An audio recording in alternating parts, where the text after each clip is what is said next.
aquí en tu casa. Gracias porque estamos reunidos como iglesia, el cuerpo de Cristo, para adorarte y para aprender. Pedimos, Señor, que lo que se va a hablar aquí no sea mío, sino que todo sea dicho por ti.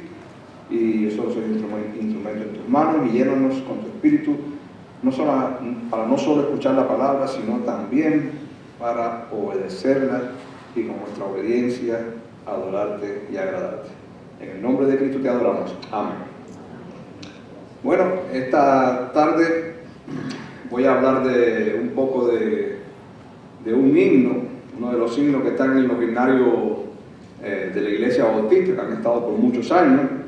El título del himno es Da lo mejor al maestro. Originalmente el himno fue escrito en inglés. Su título era Give Your Best to the Master, y es un himno que vamos a estar viendo su letra, su historia, y vamos a estar viendo la base bíblica de este himno, porque este himno se escribió basándose en la Biblia. Y este himno fue escrito hace años atrás. Fue compuesto alrededor del año 1902 por un hombre llamado Howard B. Groves. Fue un pastor bautista estadounidense que vivía por el área de Nueva York. En el contexto de la época en que él escribe este himno, él lo escribe porque él estaba preocupado por algo que él estaba observando. Y era que, y no solamente él, sino que había muchos líderes cristianos que también, otros pastores y otros líderes que estaban observando en el mundo cristiano lo que estaba sucediendo en esa época, que de alguna forma también está sucediendo en la época actual, y de alguna forma, otras veces más, otras veces menos, ha sucedido en la vida de la iglesia, incluso en la vida del pueblo de Israel antes de que la iglesia existiera. Y habían algunos puntos que le preocupaban a él con respecto a los cristianos. Y era que la iglesia estaba creciendo, pero la dedicación personal estaba disminuyendo. Estaban yendo gente a la iglesia y más gente dando profesión de fe, pero las iglesias los bancos estaban llenándose de cristianos, pero esos cristianos tenían un compromiso muy bajo, un deseo de servir, su participación en el evangelio, como ha enseñado el pastor, era mínima o casi nula. También se dio cuenta que muchos creyentes daban a Dios lo que les sobraba en relación a lo que era tiempo, esfuerzo, compromiso, economía, etc. Y eso muchos de nosotros lo hacemos, a veces más, a veces menos, le damos a Dios lo que nos sobra. A veces para leer la Biblia es lo último que hacemos en el día, cuando ya no nos queda una neurona y no nos queda energía. A veces cuando en la iglesia se nos pide algo, buscamos nuestra agenda de trabajo o de hobby o de cosas que tenemos que hacer, y si aparece un huequito, ahí ponemos entonces, si acaso, lo que la iglesia nos pide para el servicio. Y si hacemos eso, le estamos tratando a Dios como si Dios fuera un homeless. Usted ve los homeless en las esquinas, que son muy comunes aquí en Orlando, y ve que la gente para, le da $1, hay quien para y le da medio sándwich, hay quien para y le da un vaso de refresco que está por la mitad. ¿Qué le está dando? ¿Qué le da la gente al homeless? Lo que le sobra. Y nosotros como cristianos, a veces lo hacemos más conscientemente, a veces inconscientemente, le estamos dando a Dios lo que nos sobra, y estamos tratando a Dios como un homeless, al Rey del universo, al que dio su vida a través de la persona de Jesucristo para salvarnos y redimirnos del castigo del pecado. Y también en esa época él se dio cuenta que, como todas las épocas, era necesario obreros, misioneros y servidores que tuvieran pasión, y no solamente pasión por la obra del Señor, sino también disciplina. Gente comprometida y disciplinada. No solamente tener el deseo de servir, sino hacerlo bien, hacerlo con compromiso y hacerlo con responsabilidad. Y este pastor estaba observando eso, que la juventud de su época, en los años 1900, al principio de los 1900, y eso creo que ha sido un problema siempre, los jóvenes que él veía ir a la iglesia dedicaban mucho tiempo al deporte, dedicaban mucho tiempo a las carreras universitarias, dedicaban mucho tiempo al distraerse, y eso pasa hoy también, y dedicaban muy poco tiempo a las cosas que tenían que ver con el Señor. Y su hijo cuenta una historia, el hijo de este pastor cuenta una historia. Dice, Gross escribió el himno como un llamado directo y desafiante, un llamado para la iglesia. Por lo tanto, estamos hablando de un pastor evangélico, que nos pudiera estar hablando aquí mismo a nosotros si estuviera aquí, porque esto lo hizo para la iglesia. No solamente para la iglesia de él, sino para la cristiandad completa. Y de ahí, dar lo mejor al maestro, que lo dice, ¿qué cosa es? Lo mejor. De ahí él saca este himno como una exhortación para que los cristianos empecemos a dar fruto. Dice, voy a leer aquí una anécdota que cuenta su hijo.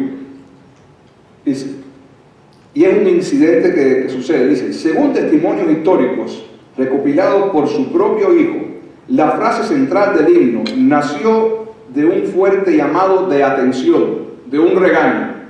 Por lo general, cuando los pastores tienen el fuego del Espíritu, y con eso me refiero a esa intención, a ese deseo de que la iglesia haga lo que tiene que hacer según la Biblia, los pastores regañan. Y si usted estudia bien el Nuevo Testamento, Jesús regañaba a todo el mundo.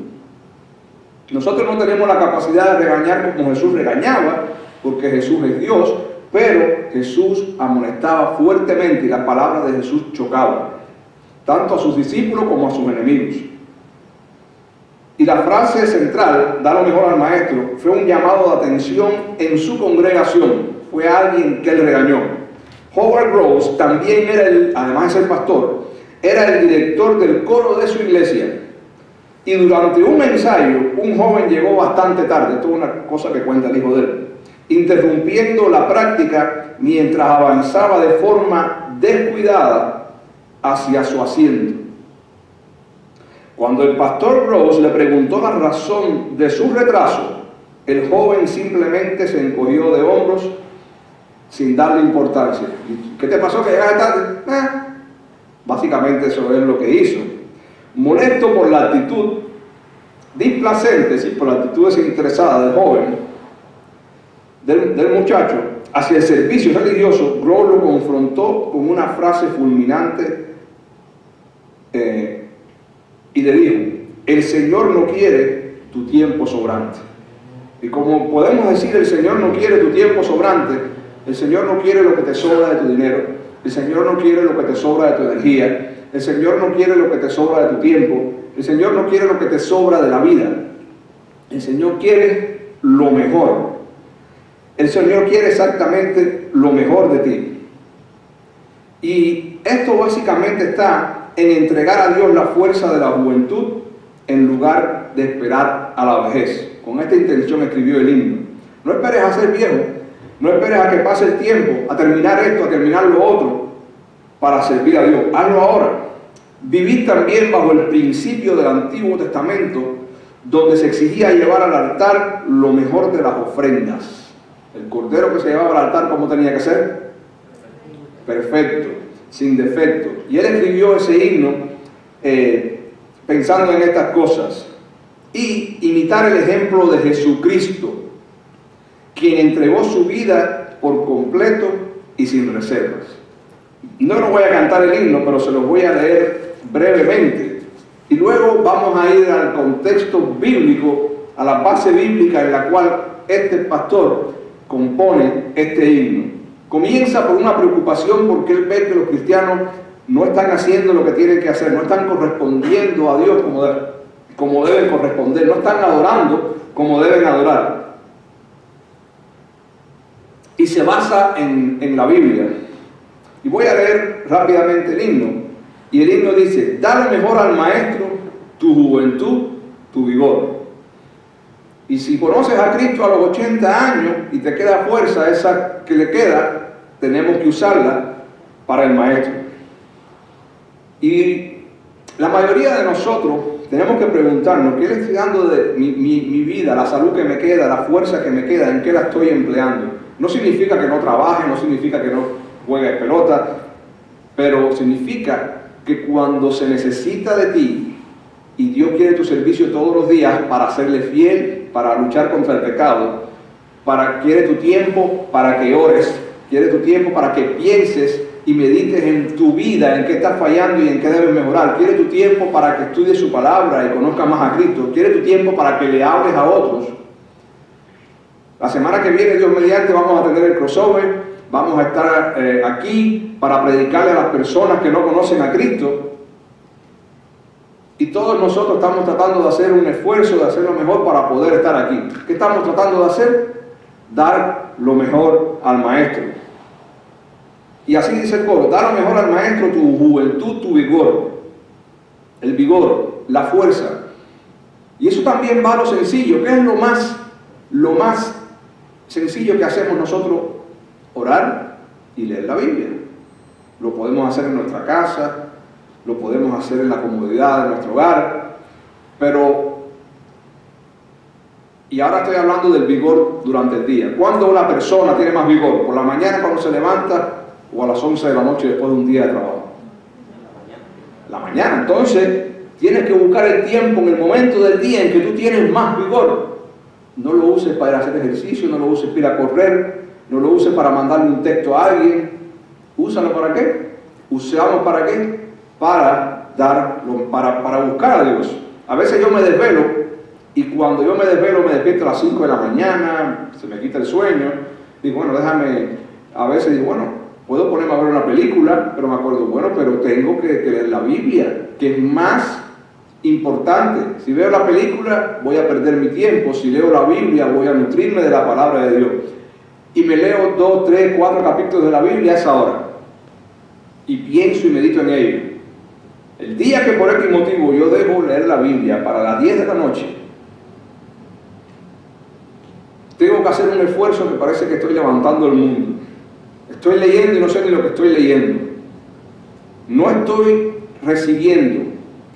¿Es mala educación no prestar atención a alguien cuando alguien te habla? ¿Sí o no? Bueno, cuando leo la Biblia en esas condiciones no le estoy prestando atención mientras Dios me habla. Y es mala educación con Dios. El día que yo hago eso es el día que estoy dejando para Dios lo que me sobra. Y a nosotros nos pasa de muchas maneras y tenemos que tener cuidado con eso. Dice, dale el ardor de tu vida, el entusiasmo, el amor. ¿Cuántas cosas a nosotros nos dicen y nos brillan los ojos? Vamos a jugar béisbol, vamos a ir a pescar, vamos a ir a la playa, vamos a ver una película. Te hablan, vamos a estudiar la Biblia. Si no te brillan los ojos, si no estás entusiasmado con eso a la hora de estudiar la Biblia, pues tenemos que pedir, caer de rodillas al Señor. Y Señor, cambia mis motivaciones, cambia mis deseos. Yo necesito que tú me cambies. Necesito que tú me cambies. Para mí, hay un hermano en esta iglesia que ha sido un gran ejemplo para mí, es el hermanito Elian. El hermanito Elian con un 20, 21, 22 años, no sé, más o menos por ahí, bien jovencito, me cae atrás, él es el que me cae atrás a mí para ser discipulado, para sentarnos a estudiar la Biblia, el Nuevo Testamento, y eso es un ejemplo para mí. Cuando yo tenía esa edad, a mí me decían, José, vamos a hacer un estudio bíblico. Yo me rascaba la cabeza. Hice un estudio bíblico. Si yo leo la Biblia todos los días, ¿para qué me hace falta dar un estudio extra? Estaba desenfocado. Iba a la iglesia, pero estaba ¿qué? Desenfocado. Estaba dándole las cosas, mi tiempo, a las cosas que no eran del Señor. Y cuando le das tu tiempo a otra cosa que no es Dios, ¿qué cosa es eso? Idolatría. Y yo veo a ese muchacho y digo, oye, cuando yo tenía esa edad yo estaba comiendo cativía. Pero bueno, Dios nos confronta, Dios nos llama en su momento y le doy gracias a Dios que estoy estudiando la Biblia más que nunca. Le doy gracias a Dios por eso. Es mejor tarde que nunca. Pero eso me hace reflexionar, me hace pensar. Así que los que están aquí, que son jóvenes, empiecen desde temprano a buscar primeramente las cosas de Dios. Dice, y da lo mejor al maestro, tu juventud, tu vigor. Dale el ardor de tu vida, tu entusiasmo, del bien luchando el favor. Y este bien no es luchar por las tortuguitas del mar, ni luchar por las orcas, ni luchar por los animalitos, que ahora el bien es luchar por los animales. Este bien es luchar por el evangelio, por el reino de los cielos, por salvar las almas para que no se pierdan. Y es interesante que este pastor, en este himno, dice lo que tenemos que hacer y pone el ejemplo. Y el ejemplo es Cristo. Después que dice lo que tenemos que hacer, dice, Cristo nos dio el vivo ejemplo de su pureza y valor. ¿Y cómo hacemos? Yo no sé cómo darle lo mejor a Dios. Imita a Cristo. Eso es difícil, claro, pero tienes que estar pegado a Él para poder imitarlo. Dice, da tu lealtad al maestro, dale de ti lo mejor. Después el coro dice, da lo mejor al maestro, tu juventud y tu vigor. Por la verdad, lucha siempre, que contigo va el Señor. Cuando luchamos y damos lo mejor al maestro, no lo hacemos por nuestra propia fuerza, lo hacemos con el poder de Cristo. Y si lo hacemos sin Cristo, no vale. Dice la segunda estrofa, da lo mejor al maestro, ríndele fiel devoción. Sea tu amor, sea su amor tan sublime el móvil de cada acción. ¿De dónde van a salir Si usted no tiene claro el amor que Dios tiene por usted, le va a ser difícil a usted dar lo mejor. Cuando una persona, yo he oído mucha gente, a mí me ha pasado que me dice, oye, tengo que ir a tal lugar a hacerle un favor a alguien. ¿A esta hora? Sí, porque a esa persona no le puedo decir que no. A todos nos ha pasado, que alguien nos lo dice o nosotros nos sentimos en ese compromiso. A esa persona no le puedo decir que no, porque a esa persona le debemos algo, nos ha hecho un favor, nos ha tratado muy bien. Imagínese usted la persona de Cristo. ¿Le podemos decir que no a Cristo? Cristo es la primera persona de la que tenemos que decir, pase lo que pase y pida lo que pida. A esa persona no le puedo decir que no. Dice, puesto que el único Hijo, Dios el Padre de amor, sírvele con alegría. Y esto es otra cosa, a la hora de servir a Dios con alegría, no hay que ir para el culto ahora. ¿Qué tanto se está acabando el zumo? Dios mío. ¿Le estamos sirviendo con alegría? Y tenemos que pedirle a Dios que nos ayude, porque eso nos pasa unas veces más, unas veces menos, a todos, según como estemos. Y tenemos que pedirle a Dios que transforme nuestras vidas. Sírvele con alegría. Así que tenemos que orar para el próximo sábado, estar aquí, para el crossover, no con miedo, no con pena, sino con ¿qué? Con alegría y con valor. Dale de ti lo mejor. Y dice la otra estrofa, da lo mejor al maestro. Qué incomprensible es su amor, y verdad, lo que hizo Cristo por nosotros, de morir en la cruz por nuestros pecados, no cabe en nuestras mentes, lo creemos por fe. Pues al morir por nosotros, dejó su regio esplendor. El sacrificio de Cristo comienza desde el punto que baja del cielo en forma de hombre y venir a este mundo a vivir como hombre, siendo rey él. Sin murmurar, dio su vida por el más vil pecador, que eso soy yo y son ustedes. Ama y adora al maestro, dale de ti lo mejor. Y es básicamente este es el himno. Búsquelo después en YouTube y ponga himno, da lo mejor al maestro. Y ya que hemos hablado de la letra del himno y el trasfondo histórico, por qué el pastor escribió ese himno, vamos a ver ahora a la Biblia, porque este pastor no hizo este himno sin conocimiento, sin trasfondo bíblico. Y una de las primeras cosas que este pastor se fija, aparte de darse cuenta que habían jóvenes cristianos que le daban a Dios lo que sobraba en energía, en tiempo, en entusiasmo, en amor, en deseo, él fue a la Biblia. Y una de las cosas en la Biblia, cuando usted va al Antiguo Testamento, que están todos en el Pentateuco, que se explica todas las ofrendas que había que llevarle a Dios al templo, ¿qué había que llevarle a Dios? Lo mejor. Lo mejor del trigo, lo mejor del vino, lo mejor del aceite, lo mejor de los animales. ¿Y por qué? Vamos a ver, ¿y por qué lo mejor? Bueno, es porque Dios merece lo mejor. Y también porque todas las ofrendas del Antiguo Testamento era una ilustración de la ofrenda definitiva. ¿Y quién es la ofrenda definitiva? Cristo. Cristo. Y vamos a estar viendo esto.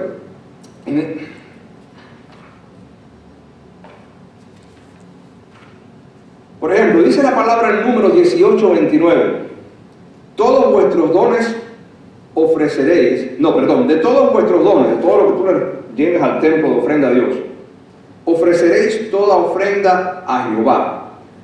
De todo lo mejor de ellos ofreceréis la porción que ha de ser consagrada. Lo mejor. El pueblo tenía que llevarle a los levitas, que era la tribu que no tenía herencia en tierra, su herencia era lo que recibían del pueblo.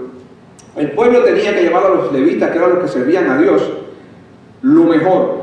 Pero aún así los levitas, de lo mejor que recibían del pueblo, de lo mejor de las vacas, de lo mejor del fruto, de lo mejor del aceite, de lo mejor del vino, de lo mejor que recibían del pueblo, le entregaban al sumo sacerdote para presentar en el templo, en la adoración a Dios, lo mejor de lo que ellos recibían. Quiere decir que le estaban dando a Dios lo mejor de lo mejor. Y así tiene que ser nuestras vidas con todo. Entonces el pueblo tenía que dar lo mejor a los levitas, y los levitas daban lo mejor de lo mejor a las ofrendas de Dios. En Éxodo 13, del 12 al 13 está escrito: dedicarás a Jehová, dedicarlo, todo aquel que abriere matriz. Es decir, estamos hablando aquí del varón, todo varón que sea el hijo primero, tanto del ser humano como de los animales. Lo vas a dedicar a Jehová, es propiedad de Jehová. Dedicarás a Jehová todo aquel que abriere matriz. Asimismo, todo primer nacido de tus animales, los machos serán de Jehová. Mas todo primogénito de asno, y vamos a ver que aquí hay algo interesante, hablan y específicamente del asno, del burro. Acuérdense que en el Antiguo Testamento Dios le dio al pueblo de Israel animales puros que simbolizaban pureza, como las ovejas, como las vacas, como las cabras. Eran animales que eran, como significaban pureza, eran actos para presentarle un sacrificio a Dios. Y los animales que se usaban para el sacrificio a Dios, como eran un símbolo del Cristo que iba a venir, tenían que ser animales perfectos, sin defectos, considerados puros y limpios. Y aquí se está diciendo que vas a entregar a Dios todo primer varón, nacido de mujer, nacido de animal. Y mira lo que especifica: y todo primogénito de asno redimirás con un cordero. Ok, la ovejita, la vaquita, el primer macho que nazca, dáselo a Dios. Es obligación tuya llevarlo como ofrenda a Dios. Pero si nace un burro, ese animal no es apto para el templo, no es apto para el sacrificio, ese animal no es apto para la ofrenda, es considerado un animal inmundo, un animal defectuoso. Pero aún así tienes que dárselo a Dios. Pero no se lo puedes dar, porque Dios no lo recibe. Dios recibe lo que es santo, lo que es puro, lo que es limpio. Él no recibe algo que es sucio. Y si no lo redimiere, por lo tanto, en vez de dar el burrito, ¿qué tienes que dar por el burrito? Una oveja. Y si no lo redimieres, quebrará su servicio. Si el israelita, el judío de aquella época decía: yo no quiero redimir el burro, yo no quiero dar una oveja por este burro, entonces la ley era que le rompieran el cuello y quedara muerto. Esa era la ley. También redimirás al primogénito de tus hijos. Y en el caso de los hijos varones se daba un precio en plata. Hablando de esto mismo, en Éxodo 34:20 dice: pero redimirás con cordero el primogénito del asno. Y si ustedes se fijan, ¿qué pasa con el asno? ¿Podía ser entregado como ofrenda a Dios? No, era el animal inmundo.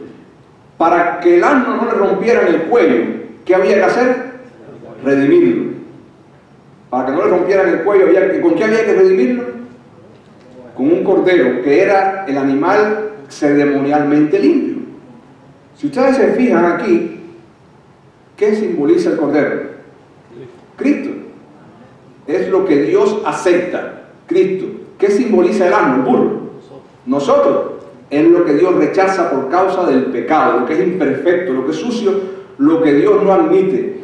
¿Qué tiene que suceder para que nosotros no seamos muertos? Cristo tuvo que morir por nosotros. Y esto es una ilustración.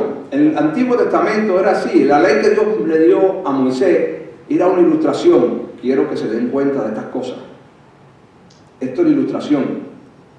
Por lo tanto, cuando Cristo vino y los judíos lo rechazaron, la mayor de ellos no tenían justificación, porque por años y años se les había hablado de la obra de Cristo y ellos no la aceptaron.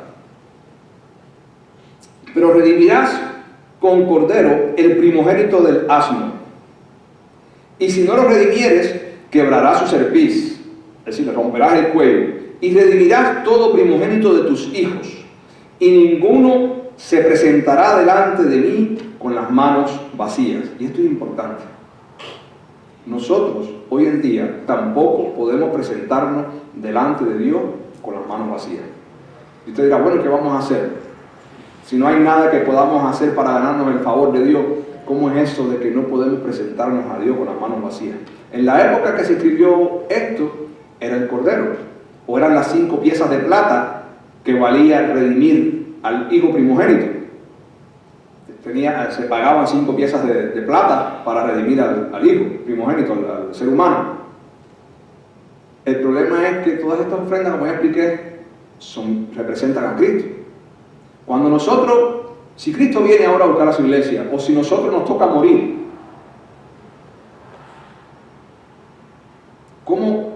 ¿qué le vamos a ofrecer a Dios para entrar al cielo? ¿Qué le podemos ofrecer? Si no podemos llegar a su presencia con las manos vacías. Para que nos acepte tenemos que llevar algo. ¿Y qué es lo que tenemos que llevar? Tenemos que llevarle a Dios el Cordero. ¿Y quién es el Cordero? Cristo. Por lo tanto, no hay otra forma de llegar a Dios a no ser creyendo en lo que Cristo hizo. Cuando uno pone su fe en lo que Cristo hizo, es como si uno le estuviera llevando la ofrenda aceptable a Dios. Yo como burro no puedo, pero aquí está el Cordero. Por lo tanto, yo recibo vida. Yo soy rescatado. Y esto es un mensaje que le estaba dando el pueblo de Israel para que entendiera lo que Cristo iba a hacer por nosotros. Y había muchos tipos de ofrendas en el Antiguo Testamento y cada una iba a algo que hace Cristo o que Cristo iba a hacer en la cruz, dice, en su vida. Dice, sacrificio por el pecado. En Hebreos 10:10 está escrito, santificados, nosotros somos santificados, es decir, separados para Dios, declarados limpios, santificados mediante la ofrenda del cuerpo de Jesucristo, hecha una vez y para siempre. ¿Cómo nosotros somos declarados inocentes? ¿Cómo nosotros somos declarados amigos de Dios? A través de una ofrenda. ¿Qué ofrenda? El cuerpo de Jesucristo. El rey David lo escribe así, sacrificio y ofrenda, así de vacas y eso, no te agradó. Me hiciste un cuerpo. Está hablando de la persona de Cristo cuando siendo Dios viene al mundo en forma de ¿qué? De hombre, con cuerpo humano. Y ese cuerpo humano fue el que fue sacrificado en la cruz. Esa es la ofrenda. Cuando usted rechaza creer en Cristo, usted está rechazando la ofrenda. Cuando usted rechaza creer en Cristo, es como que, imagínense que un israelita diga, yo no quiero redimir mi burro, yo no quiero dar un cordero por mi burro. Ah, bueno, pues no queda más remedio. Por ley hay que romperle la cabeza al burro, el cuello al burro y que se muera. Cuando nosotros rechazamos la persona de Cristo, estamos rechazando la ofrenda. Nos están dando la ofrenda en nuestras manos. No la tenemos, pero Cristo nos la da. Mira, yo pagué por ti. Pon tu fe en mí y ve con esto a donde está Dios. Y así Dios te acepta. Y Cristo es nuestro sustituto. Y la Biblia está llena de ejemplos. Abraham iba con su hijo a sacrificar a su hijo para dedicárselo a Dios. Y el niño le preguntó por el camino, papá, y aquí está la leña, aquí está el fuego, ¿dónde está el corderito, la ovejita para el sacrificio? ¿Qué le dice Abraham al hijo? Dios proveerá cordero para el sacrificio. Exactamente es lo que hizo Dios por nosotros. Dios proveyó el sustituto. Y cuando usted va a la Biblia, cuando Abraham iba a matar a su hijo, Dios le dijo, detén tu mano y no le hagas daño. Y cuando Abraham mira hacia atrás, había un carnero enredado en una zarza, en una planta. Y de esa misma manera, Dios, milagrosa, Dios suplió la ofrenda. Y cuando Jesús es bautizado, ¿qué dice Dios desde el cielo? Este es mi hijo amado, en él tengo complacencia. Dios solamente se complace en Cristo. Por lo tanto, lo mejor que le podemos llevar a Dios es lo que Cristo hizo. Y eso lo recibimos por fe. Y tenemos que comparar esto. Si Cristo hizo estas cosas por nosotros, ¿cómo nosotros no vamos a darle nuestra vida? No, tenemos que dársela toda.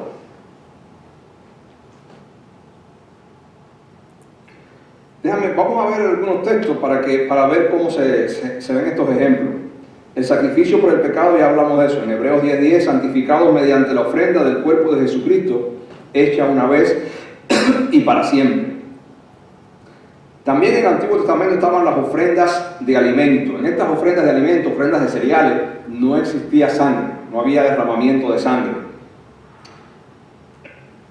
Y muchos estudiosos de la Biblia creen que estas ofrendas también están relacionadas con la vida.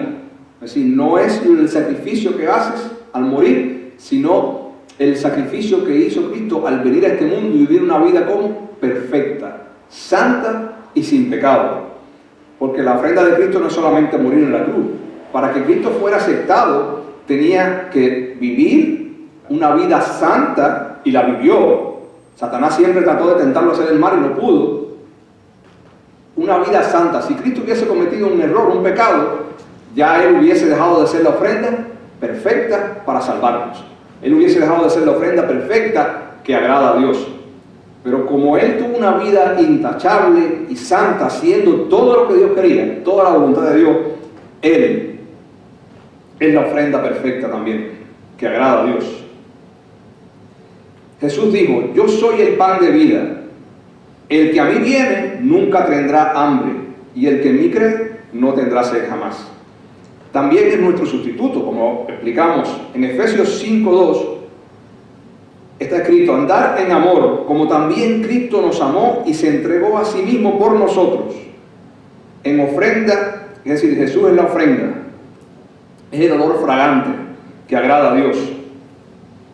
También había unas ofrendas que se daban y sacrificios que se daban en el Antiguo Testamento que eran llamadas ofrendas de paz, que eran para tener paz con Dios y para tener comunión con Dios.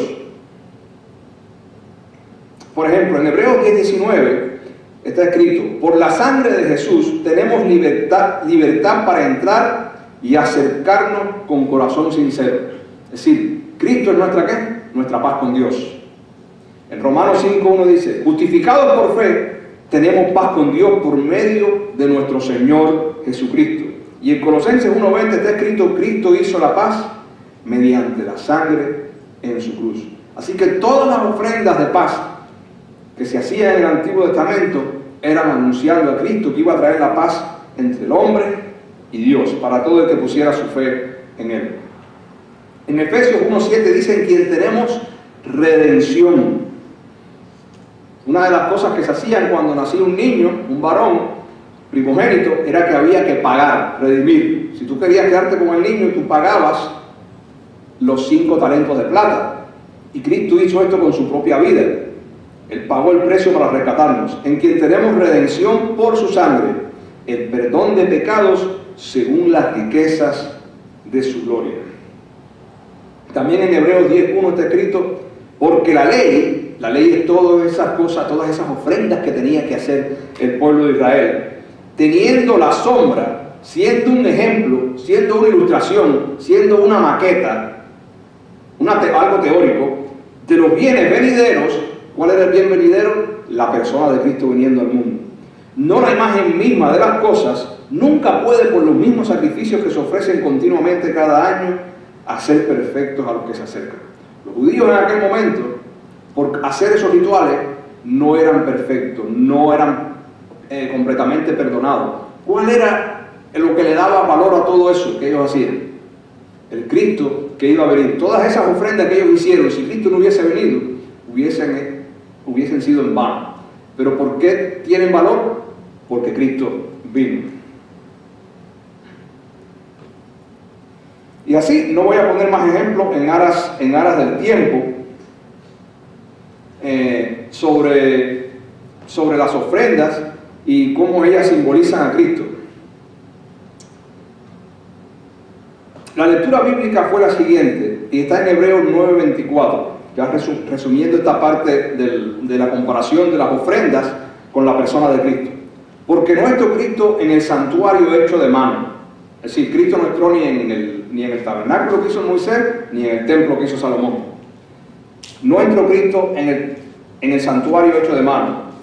Dice, figura del verdadero, toda una ilustración de la Nueva Jerusalén y del reino de Dios en los cielos, sino en el cielo mismo, para presentarse ahora por nosotros ante Dios. Los sacerdotes entraban, sacrificaban un cordero para perdón de sus pecados y perdón de los pecados del pueblo, y los sacerdotes tenían que hacer hecho muchas veces. ¿Cuántas veces Cristo se ofreció a sí mismo? Una una ofrenda definitiva, y no para ofrecerse muchas veces, como entra el sumo sacerdote en el lugar santísimo cada año con sangre ajena. Cristo se presentó con su propia sangre. De otra manera, le hubiera sido necesario padecer muchas veces desde el principio del mundo, pero ahora, en la consumación de los siglos, cuando se cumple todo lo que está escrito en el Antiguo Testamento acerca de Cristo, cuando Él viene, muere y resucita y establece su iglesia, se presentó una vez para siempre por el sacrificio de sí mismo para quitar de medio el pecado. ¿Qué es lo que nos separa de Dios? El pecado. Y al Cristo hacer esto, quita la barrera, quita la pared, quita lo que nos hace estar lejos de Dios, quita lo que nos separa de Dios, que es el pecado. Y de la manera que está establecido para los hombres que mueran una sola vez y después de esto el juicio, así también Cristo fue ofrecido una sola vez para llevar los pecados de muchos, y aparecerá por segunda vez sin relación al pecado para salvar. ¿Cuántas veces Cristo se ofreció? Una. ¿Cuántas oportunidades tiene el ser humano para aceptar a Cristo? Una. No estoy hablando de que si tú dices que no crees en Cristo hoy, mañana no vas a tener oportunidad. Pero estamos hablando de que tenemos una sola vida. Es esta. Si en esta vida morimos sin aceptar a Cristo, ya no nos queda otra cosa. Si en esta vida no aceptamos a Cristo, no tenemos la ofrenda perfecta para darle a Dios y ser aceptos delante de Él. Por lo tanto, es importante en esta vida, aceptar a Cristo, creer en Cristo, servir a Cristo. Porque cuando tenemos a Cristo, ¿qué tenemos en nuestras manos? El Cordero, la ofrenda que agrada a Dios, la ofrenda que nos da derecho a entrar delante de Dios. Y Cristo no solamente la ofrenda, Cristo es sacerdote. Cristo, Él es la ofrenda, pero Él también es el sacerdote que entrega la ofrenda. Y esto es importante, porque el sacerdote iba al templo a presentar la ofrenda y a pedir perdón por los pecados de él y del pueblo. Cristo no tiene que pedir perdón por sus pecados, porque Él es perfecto, Él nunca pecó. Pero Cristo está constantemente delante de Dios, defendiéndonos, diciendo: yo morí por Él. Satanás es el fiscal acusador, Cristo es el abogado defensor. Y para Cristo defendernos no se basa en lo que tú y yo hacemos o vamos a hacer, se basa en lo que Él ya hizo. Y como se basa en lo que Él ya hizo, nuestra entrada está garantizada si somos verdaderos hijos de Dios, si hemos creído realmente en Cristo. Por lo tanto, si Cristo es la única ofrenda definitiva, ¿qué tenemos que hacer? Creer en Cristo. No hay otra cosa que podamos ofrecerle a Dios. Y ahora, ¿cómo se aplica esto a la vida diaria de la iglesia? A Cristo, a Dios hay que ofrecerle lo mejor. ¿Cuál es el ejemplo definitivo? Cristo. Cristo es lo mejor, es lo más santo, siendo así que es lo único que agrada a Dios, tanto en su vida, como en su muerte, como en su resurrección. Cristo es la única persona que agrada a Dios. Y a través de la única persona que agrada a Dios es la que nosotros tenemos entrada a Dios.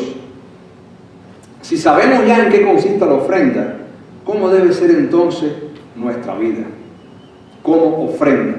Ya sabemos que la ofrenda definitiva para salvación es la persona de Cristo y poner la fe en Él. Pero ¿cómo debe ser nuestra vida? Porque la Biblia también habla de cómo debe ser nuestra vida. ¿Cómo deben ser nuestras acciones, nuestros sentimientos, nuestros pensamientos, nuestros deseos para adorar a Dios, para adorar a Cristo? Porque la Biblia también habla de nuestras acciones como ofrenda, no para ser salvos, sino para adorar a aquel que nos salvó. Y en la Biblia hay muchos ejemplos. Si usted va a Zaqueo, ¿qué hizo Zaqueo una vez que Jesús transformó su vida? ¿Qué dijo? Zaqueo era un hombre que era el cobrador de impuestos. Básicamente los cobradores de impuestos vivían más de robar que de cobrar impuestos, porque los impuestos eran para Roma, lo que quedaba para ellos era lo que ellos robaban. Y Zaqueo dijo, ¿qué dijo cuando conoció a Jesús? le doy a dar mis bienes a los pobres, y si le robé a alguna persona, se lo voy a devolver 4 veces. Zaqueo no estaba diciendo eso porque estaba entusiasmado. Estaba diciendo eso porque había tenido una experiencia real y correcta con Cristo. ¿Y cómo lo sabemos que fue real y correcta? Porque el mismo Jesús declara: hoy ha entrado la salvación a esta casa. Hoy ha entrado la salvación a esta casa. Quiere decir que la vida de Zaqueo, a partir de ahí, comenzó a ser ¿qué? Una ofrenda al Señor. Si vamos a ver también el ejemplo de la viuda, que Jesús estaba con los discípulos en el templo viendo cómo la gente echaba ofrenda, y dice que la gente rica echaba de lo que le sobraba. Pero una ofrenda que solamente tenía una monedita, eso fue lo que echó. Y dice Jesús, esa fue la que más echó, porque echó lo único que tenía. Echó lo único que tenía. Eso era lo que ella tenía para comer ese día, pero se lo dio al Señor. Y a nosotros nos cuesta tanto a veces separar una hora para orar, un día para ayunar, una tarde para evangelizar. Nos cuesta tanto trabajo. Hubo una muchacha en la Biblia que coge un pomo de alabastro lleno de perfume caro que valía el salario de un año entero. Lo rompió y lo derramó lo derramó en los pies de Jesús para adorarlo. ¿Qué dijo Judas? ¡Qué desperdicio! Ese dinero se hubiese podido, ese pomo de perfume se hubiese podido vender, ayudar a los pobres. Siempre el malo, si usted se fija por lo general, sobre todo en la política, la persona que más habla de ayudar a los pobres, él va a ser siempre la más corrupta. Eso es así. Y ahí estaba Judas, usando a los pobres como escudo, para decir, oye, eso es dinero, y el problema es que él quería robarse el dinero de lo que hubiese podido ser ese perfume si hubiese caído en sus manos. Y Jesús, ¿qué le dijo a él? Déjala, porque ustedes siempre van a tener pobres, pero esta está preparándome para mi sepultura. Y en otro episodio parecido, donde una mujer echa perfume a los pies de Jesús, una mujer que venía de la calle, una mujer mala, pecadora, el hombre que había invitado a Jesús, el que era un hombre que se creía justo, que era un fariseo, dijo, oh, pero parece mentira que Jesús, siendo profeta, se deje tocar por esta mujer callejera que ha venido aquí a la casa y se deje echar perfume de ella y tocar los pies y besar los pies por ella. Y Jesús le dijo al fariseo, ven acá, chico, cuando yo llegué a tu casa, ¿tú me diste un beso para saludarme? No, ella no ha dejado de besarme los pies. ¿Tú lavaste mis pies? No, eran las cosas de aquella época que se hacían como educación, como pues tú llegas a una casa y te dan un café. ¿Tú me lavaste los pies? ¿O le pediste a un criado que me lavara los pies? No, desde que ella llegó me ha ungido los pies con perfume y lo ha secado con sus cabellos. Y no solamente con perfume, sino también con sus lágrimas. Y él le dice, mira, y le pone el ejemplo. Habían 2 hombres que le debían dinero a un señor. Uno le debía una cantidad pequeña, el otro le debía una cantidad grande, y ninguno de los 2 podía pagar la deuda, y al final se la perdonó a los 2. ¿Cuál de los 2 hombres tú crees que le tendrá más amor al Señor que perdonó la deuda? Eso es el que le debía más, exactamente. Ella llegó aquí y me besó y me untó perfume y secó lloró en mis pies y secó mis pies con su pelo, porque ella sabe que sus muchos pecados son perdonados. Ella sabe que es pecadora y ella sabe que sus pecados son perdonados. Ella sabe que a través de Cristo tiene acceso a Dios. Ella sabe que a través de Cristo es limpia. Y ella sabe que es pecadora y que sus pecados necesitan ser limpios. Pero tú que crees que no eres pecador, crees que no tengo nada que perdonarte, ¿crees que yo no soy una ofrenda que necesitas para llegar a Dios? ¿Crees que tienes pocas cosas que yo te voy a resolver? ¿Crees que el pecado que tú necesitas que sea perdonado es mínimo? Por lo tanto, tú me amas menos. Pero ella, que sí sabe lo que está pasando, me ama más. Ella sabía que ella era muy pecadora y que Cristo era la solución y que Cristo la perdonaba. El fariseo creía que él no era pecador y que no necesitaba a Cristo, que él no necesitaba esa ofrenda que estaba sentada ahí delante de él. Por lo tanto, el fruto de él, ¿cuál fue? No le lavó los pies, no le dio un beso, no hizo nada. Pero el fruto de ella, ¿cuál fue? Le untó perfume en los pies, lloró sobre sus pies, besó sus pies, secó el pelo con sus pies. Ese fruto de ella es la ofrenda de servicio y de adoración que ella le está dando a Dios. Y eso no lo está haciendo por sus propios méritos, lo está haciendo a través de Cristo. En Gálatas, ¿qué dice Gálatas 2:20? Con Cristo estoy juntamente crucificado, y ya no vivo yo, mas vive Cristo en mí.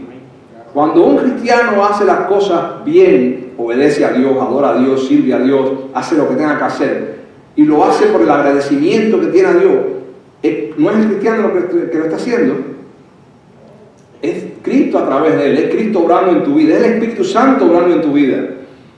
Con Cristo estoy juntamente crucificado, y ya no vivo yo, mas vive Cristo en mí. Y lo que ahora hago, lo hago por medio de Cristo, el cual se amó y se entregó a sí mismo por mí. Lo que hacemos, y lo que hacemos bien, lo hacemos porque Cristo está obrando en nosotros. El pecado que abandonemos, el servicio que damos, el sacrificio que hacemos, todo lo hacemos a través de Cristo. Y si no lo estamos haciendo a través de Cristo, no sirve. Y Pablo lo dijo una vez, dijo en su defensa, porque yo he trabajado más en el servicio a Dios que muchos de ustedes, pero no soy yo, sino Cristo en mí. Pablo está reconociendo todo lo que yo he hecho, todo el sufrimiento por el que he pasado, todos los sacrificios que he hecho, todos los viajes que he dado, todas las noches sin dormir, todo. Ha sido Cristo obrando en mí. Quiere decir que Pablo, la ofrenda de Pablo, que Pablo una vez habla de que él era capaz de derramar su cuerpo como ofrenda, no es porque él estaba haciendo una proeza, es Cristo. Él reconocía que eso era Cristo obrando en él. Y nosotros tenemos que pensar en esto y decir, bueno, si Cristo ha hecho todo, si Cristo es la ofrenda perfecta, ¿qué le voy a dar a Cristo? Lo que sobra de mi tiempo, lo que sobra de mi pensamiento. A veces nos conformamos con solamente venir a la iglesia los domingos, porque nos comparamos con otros hermanos. Yo tengo más asistencia que fulano. O yo ya dejé tal vicio y fulano no lo ha dejado. O podemos decir,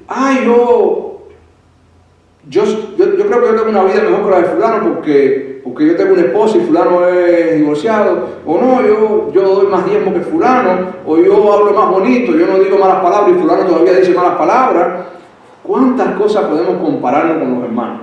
Pero la Biblia no se trata de compararse con los hermanos. No se trata hasta dónde yo llego. La Biblia se trata de compararse con Cristo y estar unidos a Él para que Él nos lleve a donde Él quiere que estemos, que es muy lejos de donde estamos, como seres humanos. Por lo tanto, nuestra vida tiene que ser una ofrenda. No para ganar la salvación, sino para agradecer a Cristo, que es la ofrenda perfecta. Si Cristo es la ofrenda perfecta, y usted lee la Biblia y ve quién es Cristo y cómo es Cristo, cualquier cosa que nosotros hagamos por Dios, hasta dar nuestra propia vida, es microscópico. Y empezando por mí, tenemos que pedirle perdón a Dios, tenemos que pedirle que nos ayude a darle lo mejor, a tener amor ferviente por Él, a tener entusiasmo por las cosas que tienen que ver con Él, por la reunión del Zoom de oración, por el estudio bíblico, por la predicación del Evangelio, por el estudio de la Biblia, por pasar tiempo orando, por hablarle a otras personas, por tener la capacidad y la fuerza de perdonar al hermano que es pesado. Sí, porque el sacrificio no es solamente algo que tú haces, son también cosas que tú soportas. Si aquí hay un hermano que me cae mal y yo pido a Cristo, dame amor para soportarlo, para perdonarlo, eso es parte de la ofrenda también. Eso es parte. Tenemos que darle a Cristo lo mejor de todo. Y la única forma es estando a Cristo, es estando unidos a Cristo. Frutos. Nuestra ofrenda a Dios, además de Cristo, que es la ofrenda que nos abre la entrada al cielo, nuestra ofrenda diaria a Dios son los frutos. ¿Y puede un cristiano dar fruto sin estar bien pegado a Cristo? No.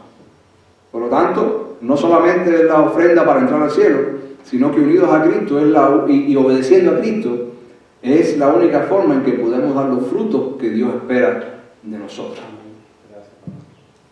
Así que pensemos ¿qué estoy poniendo a Dios primero? Un vicio, un juego, mi orgullo, mi vida, porque los seres humanos queremos vivir nuestra vida de nuestra manera, pero no estamos hechos para vivir nuestra vida de nuestra manera. Queremos ser libres, pero no estamos tampoco hechos para ser libres con esa libertad que nosotros creemos. Dios nos hizo libres y a través de Cristo nos hace más libres todavía para hacer el bien, para adorar a Dios y para hacer todas las cosas que nos alejan del infierno y hacer todas las cosas que nos acercan a Dios, que es nuestro Creador y nuestro Señor. Así que simplemente cada uno de ustedes piense en qué le estoy dando a Dios la sobra. Que Dios le ilumine la mente a cada uno de ustedes. Y usted con la Biblia, con Dios y con la oración, confróntese a sí mismo. ¿En qué le estoy dando la sobra a Dios? ¿En qué estoy siendo duro, tacaño con Dios? ¿En qué? ¿En mi tiempo? ¿En mi orgullo? ¿En mi prestigio? ¿En mi negocio? ¿En mi dinero? ¿En la forma en que yo crío a mis hijos? ¿En la forma en que llevo mi matrimonio? ¿Lo estoy haciendo como a mí se me ocurre?